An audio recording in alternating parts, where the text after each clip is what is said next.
Hi, this is Vivian Mead with Progressive Pulse, and I had a chance to attend the producer and director's Q&A for the film Cachao Uno Mas, which is one of the documentaries featured in this year's San Francisco International Film Festival. And there's two things to be noted about this particular film. One, it's shot entirely in San Francisco from coverage of Cachao's performance in 2005 at Bimbo's, along with interviews at the Cigar Bar in San Francisco. But second, and maybe more notably, is the fact that the film is the first production out of San Francisco State's Documentary Film Institute, which is a collaboration between the students and film professionals. Take a look at my session highlights and you'll see that it became more than just a Q&A. It became a tribute to the king of Mambo. Take a look.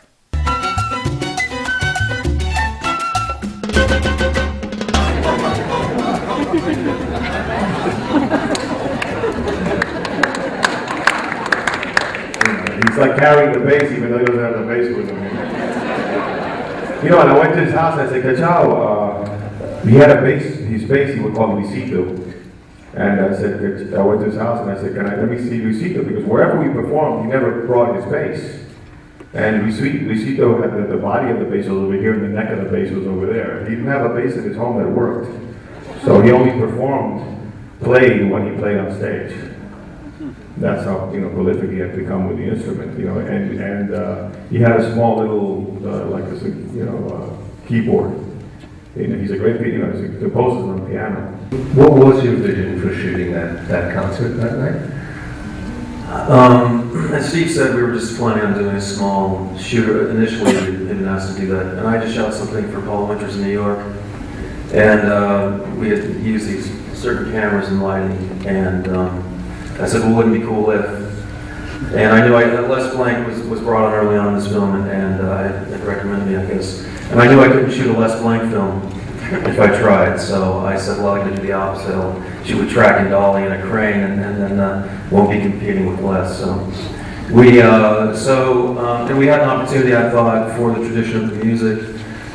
We looked at a lot of the tradition of the New York School of Photography from the 30s to the 60s, and these kind of underground caverns where a lot of jazz happened in New York, and a lot of this Afro-Cuban happened. And we kind of took lighting cues from that, where it'd be a single light hanging from the ceiling, and you see all these silhouettes.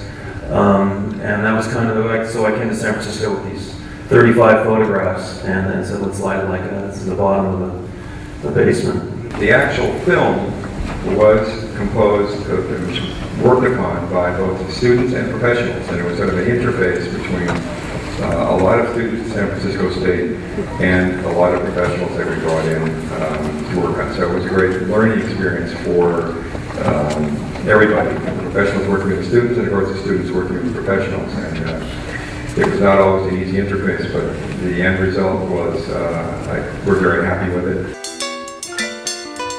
I said to him, I said, Cachao, what do you want to do now? He asked me, I said, Cachao, I'd like you to write a song that starts with a fugue, a classical fugue, and then we'll go into a montuno, which will feature Jimmy Bosch on trombone.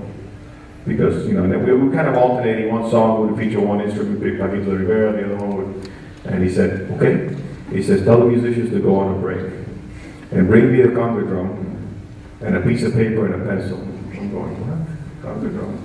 So he sits, I said, okay, take a break, everyone goes off to have coffee and stuff, and it's just me and him in the studio. He sits at the piano, right, and I'm thinking, well, he's going to play something on the piano and write, He turns his back to the piano, he puts the conga drum between his legs, and uses it as a place to write on.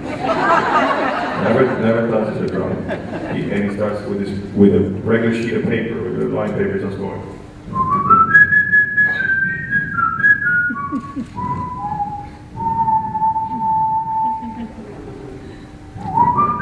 And he starts writing lines like that, whistling.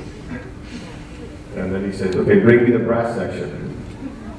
And he goes, and he picks a brass, and he takes a piece of paper, he goes, and he rips one line. He says, this is for you.